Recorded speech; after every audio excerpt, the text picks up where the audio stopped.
Les décisions du Conseil des ministres de ce mercredi 23 mars 2022, présidé par le chef de l'État, M. Patrice Talon, sont relatives à, s'agissant des mesures normatives, la création d'un guichet unique de promotion des petites et moyennes entreprises.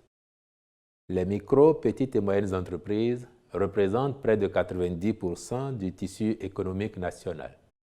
Toutefois, elles sont confrontées à des obstacles qui freinent leur plein essor, dont l'accès au financement. C'est pour cela que le gouvernement a retenu, au nombre de ses priorités pour le secteur, la mise en place de mécanismes de financement adaptés. Par ailleurs, la multiplicité et le manque de synergie des structures publiques intervenant en faveur des petites et moyennes entreprises et des petites et moyennes industries nécessitent une réforme d'envergure du dispositif global d'intervention de l'État afin de gagner en efficacité. C'est pourquoi le Conseil a marqué son accord pour la création de l'Agence de développement des petites et moyennes entreprises. Dès lors, celle-ci sera un véritable guichet unique qui aura vocation à fédérer l'ensemble des interventions des structures actuelles avec un mécanisme de financement adapté aux micro, petites et moyennes entreprises. Spécifiquement, son rôle consistera à orienter et suivre ces entreprises vers les meilleures opportunités d'assistance et de financement au plan local, sous-régional et international.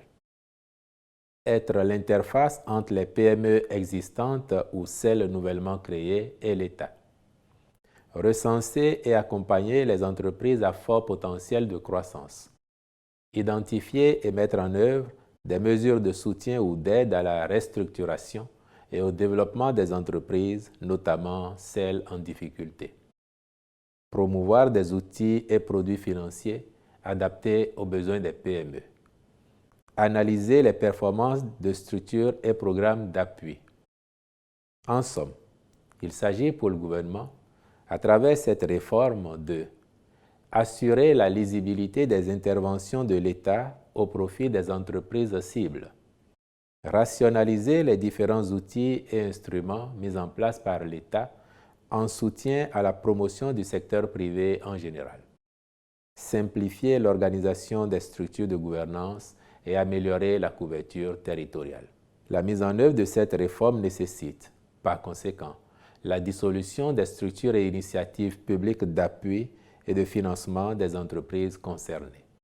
Il s'agit de Agence nationale des petites et moyennes entreprises, Agence de développement de l'entrepreneuriat des jeunes, Centre de perfectionnement et d'assistance en gestion, Bureau de restructuration et de mise à niveau, Centre de perfectionnement du personnel des entreprises, Fonds d'appui à l'entrepreneuriat numérique, Bénin Startup Challenge. Au titre des autres mesures normatives, ont été adoptés les décrets portant régime électoral à la Chambre des métiers de l'artisanat du Bénin et nomination de membres au conseil d'administration de l'Agence béninoise pour l'environnement. Au chapitre des communications, mesures de soutien aux populations face à la flambée des prix de certains produits de grande consommation. Depuis quelques semaines, les prix de certains produits connaissent une hausse généralisée dans le monde et plus particulièrement dans les pays importateurs nets des biens et services. Cette tendance s'explique notamment par la reprise économique dans les pays développés, en lien avec leur bonne couverture vaccinale contre la pandémie de la COVID-19, la demande de plus en plus croissante de la logistique pour le transport maritime des marchandises, le renchérissement des prix des produits pétroliers et la hausse du cours du dollar. De même, depuis le déclenchement du conflit russo-ukrainien, le phénomène s'est aggravé avec des répercussions de cette crise sur l'économie mondiale.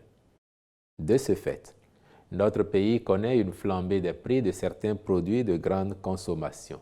Au regard de la cherté des denrées sur les marchés, l'État avait déjà, depuis le début de l'année en cours, renoncé partiellement à la TVA sur le riz importé, ainsi qu'à toute taxe sur le riz et les jus de fruits produits au Bénin, sans oublier qu'il subventionne les produits pétroliers pour environ 5 milliards de francs CFA par mois.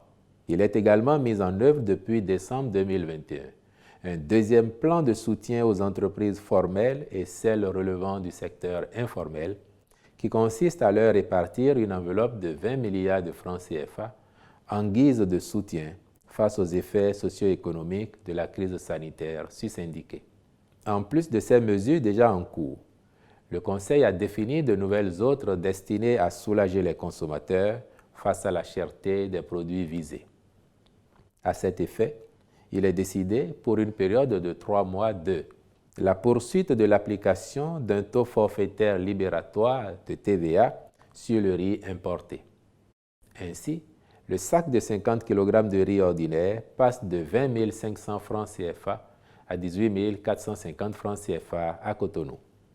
L'exonération de la TVA sur les huiles végétales importées ou produites localement. Les prix à Cotonou passent donc de 30 000 francs CFA à 25 424 francs CFA, soit 1 017 francs CFA le litre au détail, au lieu de 1 200 francs CFA actuellement pour l'huile de coton locale. 27 500 francs CFA à 23 305 francs CFA, soit 932 francs CFA le litre au détail, au lieu de 1 100 francs CFA actuellement pour l'huile de palme raffinée locale. 27 500 francs CFA à 23 305 francs CFA, soit 932 francs CFA le litre au détail, au lieu de 1 100 francs CFA actuellement pour l'huile de palme raffinée importée.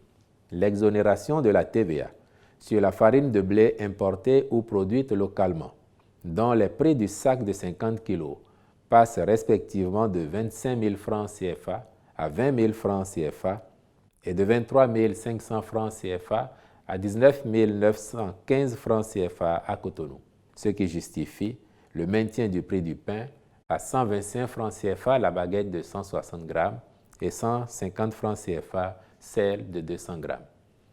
La mise en œuvre d'un abattement de 50% sur le prix des frais maritimes et de 2/3 pour les frais aériens pour le calcul des droits de douane à liquider. Cette mesure permet de réduire les droits de douane sur l'ensemble des produits importés et de baisser leur prix de vente aux consommateurs. La constitution d'un stock de gasoil et le maintien de son prix de cession à la pompe à 600 francs CFA jusqu'au 30 juin 2022. De façon spécifique, il est également décidé la suspension de la mise en œuvre du réajustement des tarifs d'électricité jusqu'à la fin de l'année afin de les maintenir au même niveau que l'année 2021. Aussi, le Conseil saisit-il cette occasion pour rappeler à l'opinion que les prix de sortie d'usine du ciment n'ont pas fait l'objet d'augmentation. Ceux-ci sont maintenus à leur niveau actuel jusqu'au 30 juin 2022. En conséquence, le prix de la tonne au consommateur est plafonné ainsi qu'il suit. Cotonou, Atlantique Littoral, 75 000 francs CFA.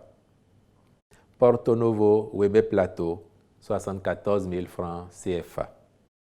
Komé, Monokufo, 77 000 francs CFA. Parakou, Borgou, 82 000 francs CFA. Djougou, Donga, 82 000 francs CFA. Natitengu, Atakora, 85 000 francs CFA. Kandi, Alibori, 85 000 francs CFA. Malanville, Alibori, 90 000 francs CFA. Boykonzou, 74 500 francs CFA. Dassazoumé, Colline, 77 000 francs CFA. Les producteurs et les distributeurs opérant dans le domaine sont invités à s'y tenir. Ces divers appuis sont évalués à plus de 80 milliards de francs CFA pour soutenir le pouvoir d'achat des populations.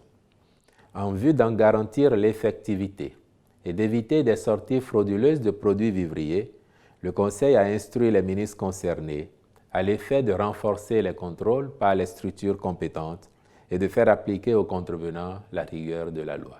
Enfin, au chapitre des mesures individuelles, sur proposition du ministre, M. Abdel Nasser Samari est nommé directeur de la planification, de l'administration et des finances du ministère de l'Intérieur et de la Sécurité publique. Je vous remercie.